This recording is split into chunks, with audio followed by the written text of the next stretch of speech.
fights, you're witnessing something that comes along once in a lifetime. Who was going out there time and time again, throwing it all on the line and continuing to show up? I see a window and I want to paint it black. Oh, he slapped him in only 13 seconds. The first man ever to hold 2 titles simultaneously. Oh, that looks good. What he's been able to do in such a short period of time has been nothing short of magnificent. Conor McGregor has transcended the sport. The game changer, Conor McGregor. He's been away for some time now. Who should welcome him back to the Octagon? Conor doesn't care. Conor says, I will fight anybody, anytime, in any way. So, who is McGregor going to fight? I look inside myself and see my heart is black. Cowboy Cerrone! You're looking at a legit wild man. The all-time leader in wins. The all-time leader in finishes. Who likes fighting more than Donald? He will fight anyone, anywhere, anytime. Conor, here I come. You're too slow and too stiff. You're stiff as a board. I'd snap you in half. Come on, man. Sit the down.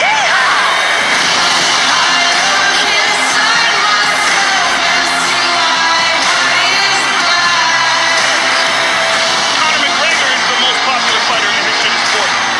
I'm just simply the best fighter, and that's it. The king is back.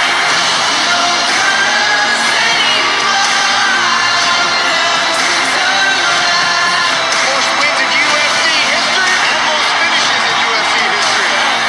This is a massive, massive event. I can't wait.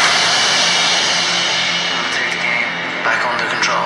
Let's ride. Let's go. Hey guys, and welcome to this week's edition of The Man Show. This week we'll be without Cav, so we'll be primarily focusing on this weekend's UFC card.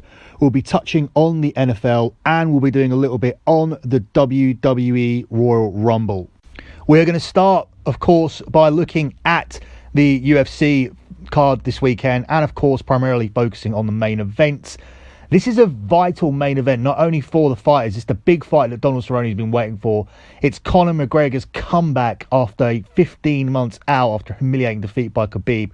But it's also big for the UFC as well, because this is their cash cow. There are loads of other big money fights out there for Conor McGregor if he can get past Donald Cowboy Cerrone. And I'm talking short of the unwinnable rematch against Khabib Nurmagomedov. I don't think that's a direction that Conor McGregor is going to want to go in, because Khabib Nurmagomedov wins that fight 99 times out of 100. I would say not even 9 times out of 10, I think would be an exaggeration. I think Conor maybe hits that left one time in 99 fights and puts him down. That's how sure I am of Khabib having the tools to win that matchup. We've previously cashed on Khabib for over 4 units. I think it was the biggest bet in history of lockbetting.com, short of the futures pays that we do at the start of the soccer season.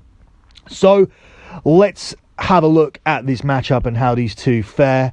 For me, Donald Cerrone is going to have to move away from his striking game in order to win this, because Conor McGregor is the superior fighter in this one. He's the much better boxer, better movement on the feet, and he probably has more power, despite the fact that he's the man who moved up into this weight. And previously in press conferences, there was skepticism from the 155ers if McGregor could move up, but that's ancient history now. He has moved up semi-successfully because he has suffered losses at this weight, but I still think he carries over the power. I think that's been proven with the fact that he disposed of the likes of Eddie Alvarez with this kind of power, and I am expecting the same. But that's if Conor McGregor is the same. Now, it has to be the same Conor McGregor, because the narrative that the Cerrone camp are putting out for this fight is that Conor McGregor has a left hand and a first round. But even if that narrative is true, Cerrone needs to get out of this first round, and the price is indicate that that may not happen, because Conor McGregor is 1-2 to win via knockout or TKO, and 6-4, so plus 150 to win this one in round one. I have a feeling that Cerrone could go down in round 1 or 2, but again, I'm not going to be taking that at 1-3, which is what Conor is to win this fight, just in case it's not the same Conor McGregor. Now, bear in mind, he took 15 months out after losing to Khabib, and when he came back and from the Khabib fight, that was off the back of the Mayweather thing, so that whole boxing charade that he went off and did. So he hasn't fought a lot. It's been a long time since this dude was a regular full-time MMA guy, and that's going to have an effect on you, no matter how many repetitions and hours and things of that nature that you can go and do in the gym and to prepare for fights. There's nothing like being out there in the actual octagon, and this isn't your usual tune-up fight. Cerrone's been fighting more than anybody in the UFC. He's had more fights, more knockouts, so this isn't a guy who's ever going to have any rust on him. So for Conor McGregor to be the minus 300 favourite coming into this, he needs to be the old Conor McGregor. There needs to be clear and substantial evidence that this is the same Conor McGregor before, that was knocking dudes out with that left hand, and just the cocky, sure, confident Conor McGregor that everybody loved. And that could be another factor. Everybody doesn't love Conor McGregor anymore. He's proven himself to be a bit of a dick over the last 2-3 years. I mean, I always thought he was a dick anyway. I've never been a fan at all. Always rooted against McGregor unless I had some money on him, like I had money on him on that money line when he was a slight underdog against Aldo. Cashed in there nicely because Aldo froze in that fight. I do believe if they even had that fight again, Aldo would have won it, but I think I was really looking at an immediate rematch there. I think Aldo himself has faded more so recently over the years, but in this instance, for me, I don't think I want to play Conor at minus 300. If I did play him, I would at least take it to minus 200 for the knockout. And I'd be interested in knockouts in rounds 1 or 2. I think once it moves past that, the advantage moves over to Cerrone because he has been fighting more. He's more used to 3 or 5 round fights. He has more weapons to win this fight as well. If he can keep it at range, he has a better chance of winning the fight. He needs to keep it on his. He needs to keep it with leg kicks as well. I don't think he wants to engage in a fist fight with Conor. He also will be better on the ground. Now, that isn't the advantage that we thought it was. So, because despite all of the negatives that came out of the Khabib Nurmagomedov fight, where Conor was schooled on the mat, he was schooled by the best wrestler in UFC history, possibly. Well, he could be, in my opinion, anyway. And he still was able to defend quite a few of those takedowns and did hold off that submission until the 4th round. So it was clear cut in terms of who was dominating the fight, but Khabib wasn't able to just have his way with him, and the reason behind that was because Conor probably did loads of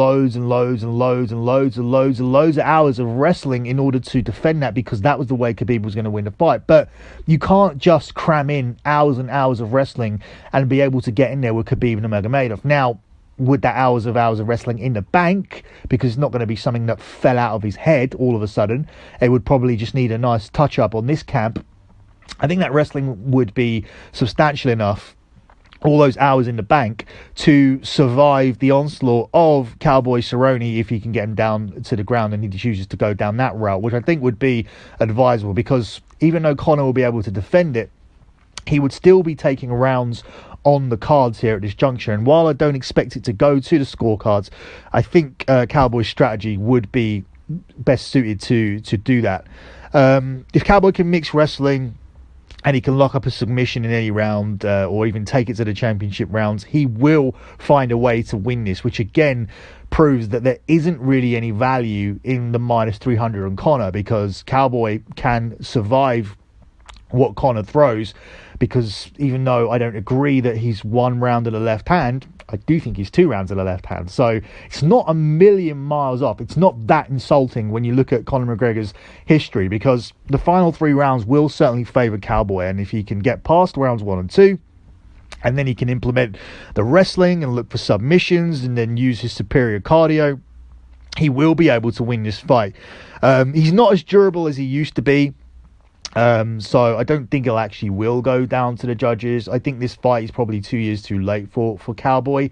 But then I think if it had been 2 years ago anyway, you would have 100% been getting Conor in his prime, and Cowboy would have been knocked out because Conor would have found the shot to do it. So I think even though Cowboy isn't in his prime, in a weird way, the timing does suit him. This is his best chance to beat Conor McGregor because of the rust. And if Conor was to lose this fight, I don't know how he comes back from this at all. I think it's more favourable for Conor to win this fight and then avoid the Khabib fight, because there are other fights he can take. I think the Diaz Part 3 rematch is a bigger fight and more winnable. I honestly think it's a bigger fight in terms of what it will generate financially, because I don't think anybody really believes that Conor and Khabib is going to be any closer the second time round. So for me, I would avoid that at all costs, and I would be looking for other fighters in this division. And I think Diaz Part 3 is the big money fight, but it's big money for everybody. It's not big money for Cerrone, because this is the biggest as it can get, and this would be the biggest win of his career without doubt. But it's big for Conor, and most importantly, it's big for the UFC. The UFC will be wanting their guy Conor to get out of this fight with the W and move on to bigger and better, more profitable fights. So I think this one for me is a bit of a stay away, to be honest with you. On this card, we also have a rematch between Holly Holm and Raquel Pennington. These two fought back in 2015. It was Holm's UFC debut. She ended up winning a split decision.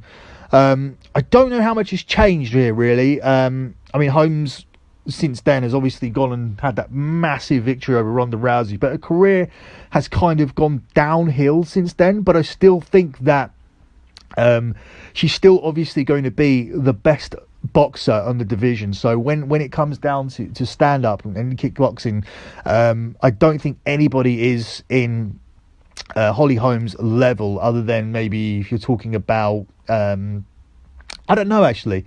In terms of technique, it's hard to say. Obviously, there are fighters that have worked out Holly Holm. She has had a load of losses since that Ronda Rousey fight, but I don't think Raquel Pennington is going to be one of those people.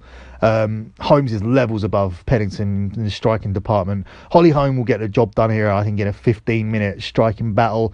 I don't think she'll be taken down. I think last time they fought, looking at the stats here, yeah, Pennington was 0-5 on takedowns in the first matchup, and she also flew through and landed less significant strikes by a significant amount. Therefore, I think this one plays out exactly the same.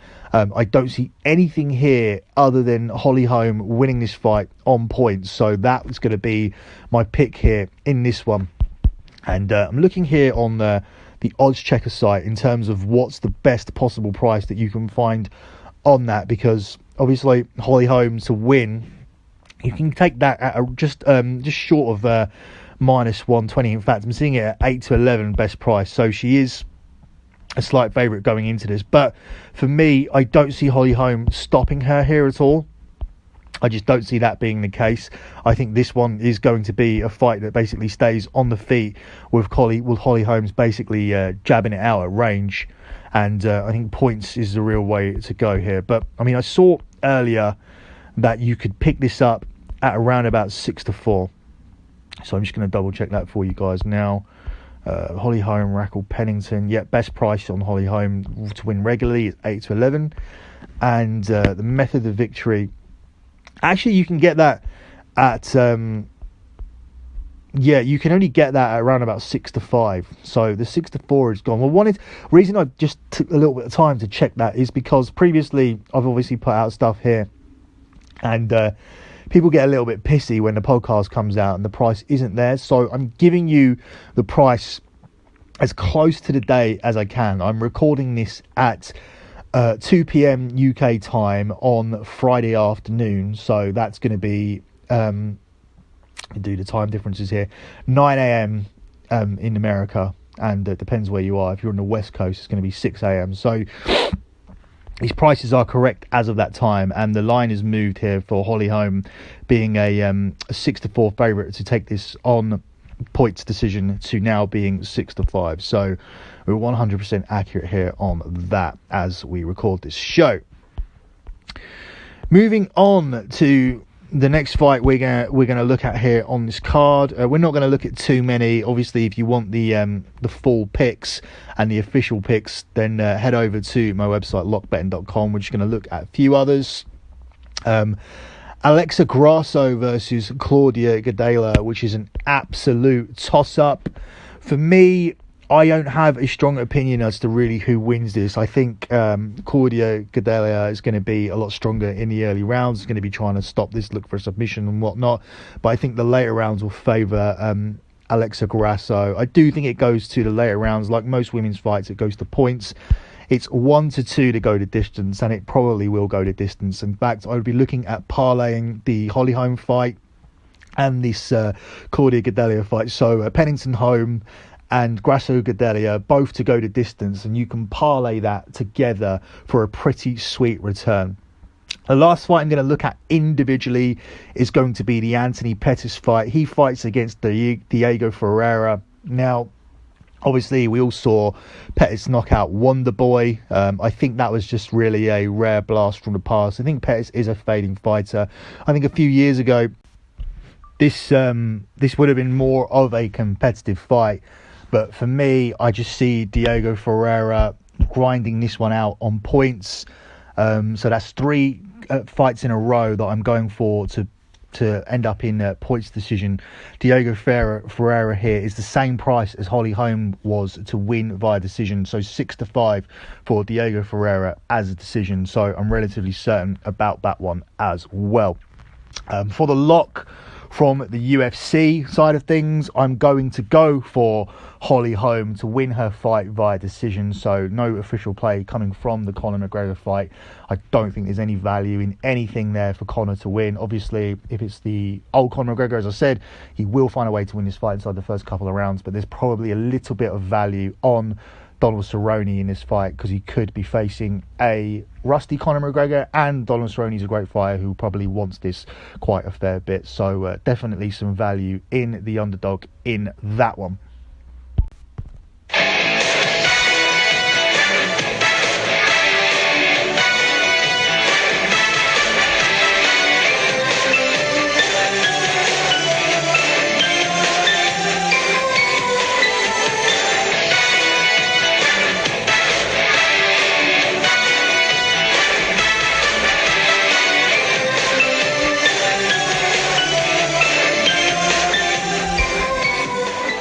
Yes, guys, your childhood is calling you. You may recognise that music. It is the WWE Royal Rumble music. Well, the most famous Royal Rumble music. I think that was the music back then when Ric Flair won the 1992 Royal Rumble to become the WWF champion at the time.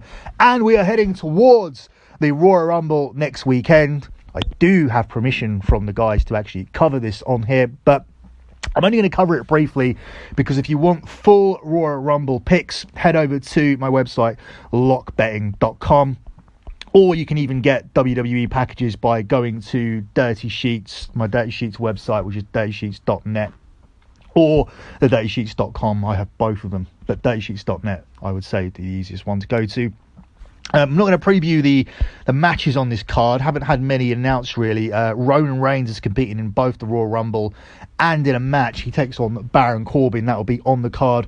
Becky Lynch has a rematch against Asuka, which I feel that she's going to get through. Bray Wyatt defends his Universal Championship against Daniel Bryan. And then, of course, the main events will be the Royal Rumble matches. For those of you who are not in the loop, we now have a women's Royal Rumble match and a men's Royal Rumble match as well. Loads of prop markets here. We have winners markets, final four markets, and most eliminations, Iron Man's, and shortest stay, or Iron Woman as well. I'm going to start with the women's match.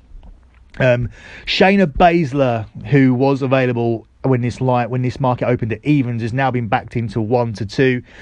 She is going to be the winner unless WWE can can quickly advance talks with Ronda Rousey, because Ronda Rousey was the first choice here to have a rematch with Becky Lynch. Although last year wasn't a one-on-one match, Charlotte Flair, Becky Lynch and Ronda Rousey main evented last year's WrestleMania. They did want Ronda to come back and face Becky this year. Ronda said that she was going to go off and have some children, but that actually hasn't transpired, so I think WWE believed that she was available, but so far there hasn't been any successful talks. So in her place will be Shayna Baszler, who quickly dropped the NXT title to Rhea Ripley, making her available to step into this slot. I think that's the biggest matchup you can do short of doing Ronda. There isn't really any other opponents here for Becky Lynch.